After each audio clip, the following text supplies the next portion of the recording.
નમસ્કાર મિત્રો, ફરી એકવાર આપણી યુટ્યુબ ચેનલ પર નવા વિડીયો સાથે આપનું હાર્દિક સ્વાગત કરું છું। જો તમે આ ચેનલ પર નવા હો તો આપણી ચેનલને સબસ્ક્રાઈબ કરી લેજો, જેથી આપને સરકારી તેમજ પ્રાઇવેટ ભરતી વિવિધ યોજનાને લગતી અવનવી અપડેટ્સ મળતી રહે। અને જો તમે અમારા વોટ્સઅપ ગ્રુપમાં જોડાયા ના હો તો તેની લિંક નીચે ડિસ્ક્રિપ્શન બોક્સમાં આપેલી છે, ત્યાંથી તમે જોડાઈ શકો છો, જેમાં આપને વિડીયોને લગતી ડેઇલી પીડીએફ તેમજ અન્ય ભરતી વિશેની તમામ માહિતી મળી રહેશે। નમસ્કાર મિત્રો, તો વાત કરશું કામધેનુ યુનિવર્સિટીમાં બિન શૈક્ષણિક વહીવટી સંવર્ગ એટલે કે જુનિયર ક્લર્ક માટેની 101 જગ્યા માટેની સીધી ભરતીથી જગ્યા ભરવા માટેની ભરતી માટેની જાહેરાત આવેલી છે। મિત્રો વિગતવાર વિડીયોમાં વાત કરશું શૈક્ષણિક લાયકાત, પગાર ધોરણ, અરજી ફોર્મ કેવી રીતે ભરવું, પરીક્ષા પદ્ધતિ કઈ રીતની હશે તેમજ ભરતી અંતર્ગત વિવિધ શરતો છે તેના વિશેની સંપૂર્ણ માહિતી।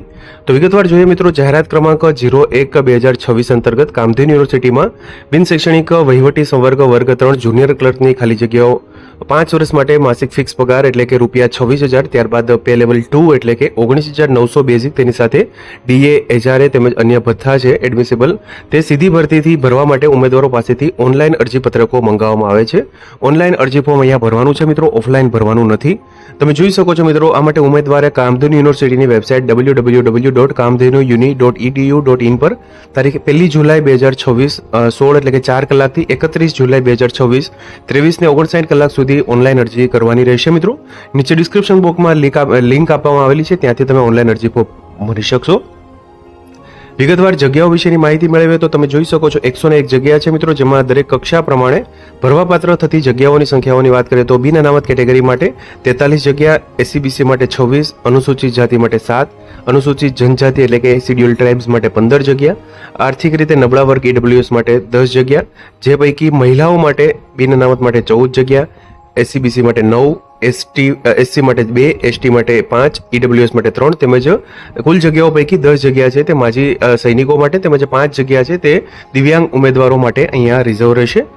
દિવ્યાંગતા ધરાવતા ઉમેદવારો માટે નીચે મુજબની જે કેટેગરી છે તમે જોઈ શકો છો, બ્લાઇન્ડ, લોકોમોટિવ જે તેમજ low vision, deaf, hard of hearing, HS, one arm, both arms વગેરે અહીંયા તમે જોઈ શકો છો। કેટેગરી મુજબ અહીંયા જગ્યા 5 જગ્યા ખાલી છે।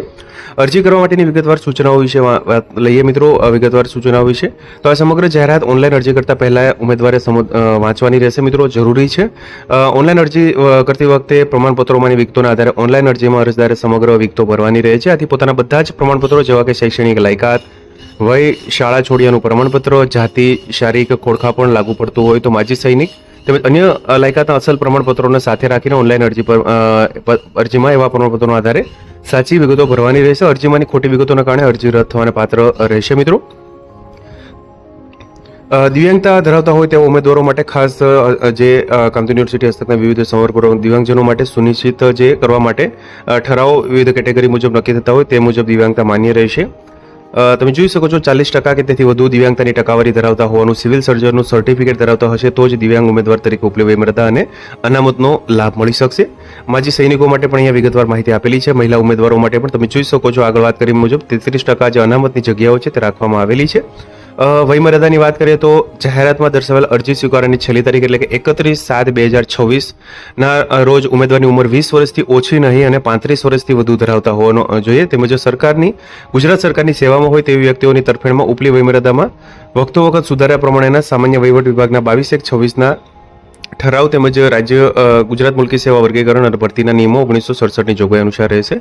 વયમર્યાદામાં છૂટછાટની વાત કરીએ તો તમે જોઈ શકો છો, કેટેગરી મુજબ સામાન્ય કેટેગરીના મહિલા ઉમેદવારોને 5 વર્ષની, પુરુષ ઉમેદવારોને પણ 5 વર્ષની, અનામત કેટેગરીના મહિલા ઉમેદવારોને 10 વર્ષ તેમજ મહત્તમ અહીંયા 45 વર્ષ સુધી, તેમજ સામાન્ય કેટેગરીના દિવ્યાંગતા ધરાવતા હોય તેવા ઉમેદવારો માટે 10 વર્ષ, દિવ્યાંગજન મહિલા માટે 15 વર્ષ, અનામત કેટેગરીના દિવ્યાંગતા ધરાવતા હોય તેવા ઉમેદવારો માટે 15 વર્ષની અહીંયા અનામત રહેશે મિત્રો। ત્યારબાદ શૈક્ષણિક લાયકાતની વાત કરીએ તો ઉમેદવાર ભારતમાં કેન્દ્રીય અથવા તો રાજ્ય અધિનિયમથી અથવા તો તે હેઠળ સ્થપાયેલી અથવા સંસ્થાપિત યુનિવર્સિટી પૈકી કોઈમાંથી અથવા તો તે તરીકે માન્ય થયેલી અન્ય કોઈપણ શૈક્ષણિક સંસ્થામાંથી યુનિવર્સિટી ગ્રાન્ટ કમિશન 1956ની કલમ હેઠળ ડીમ્ડ યુનિવર્સિટી જાહેર થયેલી તેવી સંસ્થામાંથી મેળવેલ સ્નાતકની પદવી ધરાવતો હોવો જોઈએ, એટલે કે એની ગ્રેજ્યુએટ થયેલા હોય તેવા ઉમેદવારો અહીંયા અરજી ફોર્મ ભરી શકશે। તેમજ ગુજરાતી હિન્દી ભાષાનું જ્ઞાન ધરાવતા હોવા જોઈએ।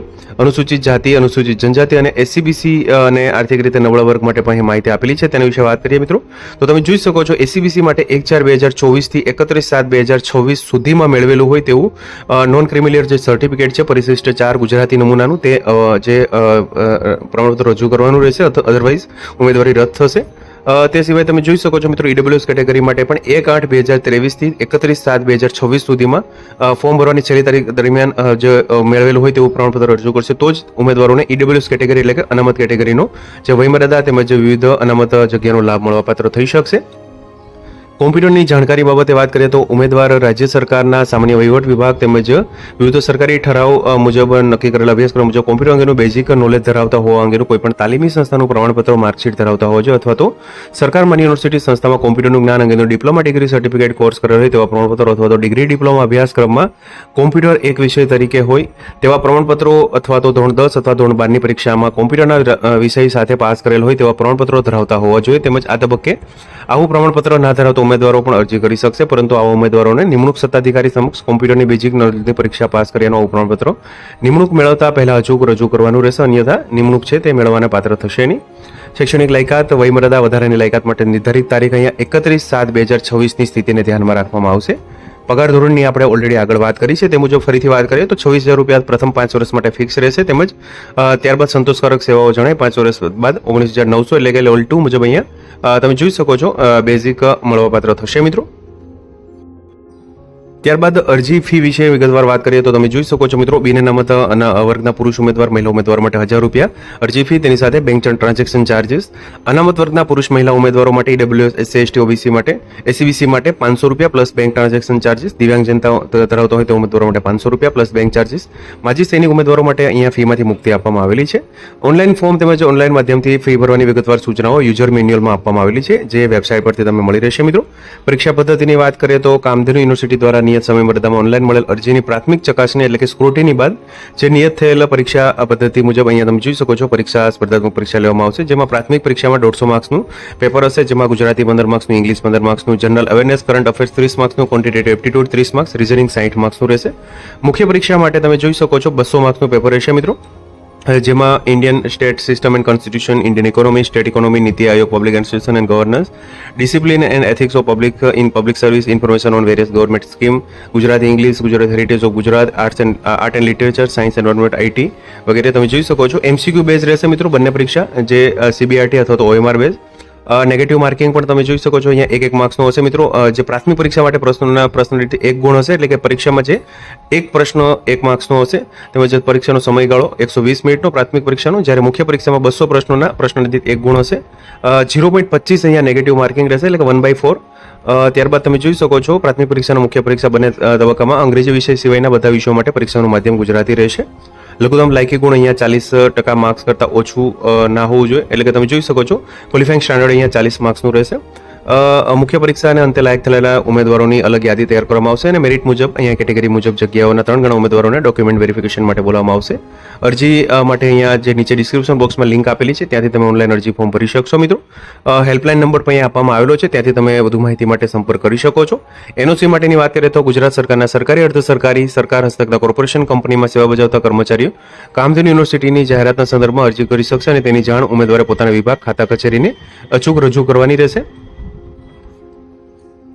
તો તમે જોઈ શકો છો મિત્રો કામધેનુ યુનિવર્સિટી માટે જુનિયર ક્લર્ક બિન શૈક્ષણિક સંવર્ગ માટેની કુલ 101 જગ્યા માટેની ખૂબ સારી એવી ભરતી આવેલી છે મિત્રો. સારી એવી જગ્યા માટેની આ ભરતી માટેની જાહેરાત છે. વેબસાઇટ ઉપર જાહેરાત પ્રસિદ્ધ થયાની ઓનલાઈન એપ્લિકેશન જે 1/7/2026 થી 31/7/2026 સુધી ઓનલાઈન અરજી ફોર્મ ભરી શકશો મિત્રો. તમે જોઈ શકો છો 1/7/2026 ના રોજ ભરતી માટેની જાહેરાત જે નોટિફિકેશન આવેલું છે મિત્રો. નીચે ડિસ્ક્રિપ્શન બોક્સમાં લિંક આપેલી છે, ત્યાંથી તમે વિગતવાર જાહેરાત એકવાર ફરીથી વાંચી અને ઓનલાઈન અરજી ફોર્મ ભરી શકશો. તો મિત્રો, જો વિડીયો પસંદ આવ્યો હોય તો લાઇક કરજો, તેમજ તમારા મિત્રો સુધી શેર કરજો. વધુમાં ચેનલને સબસ્ક્રાઈબ કરી લેજો, જેથી આપને આવી વિવિધ માહિતી મળતી રહે.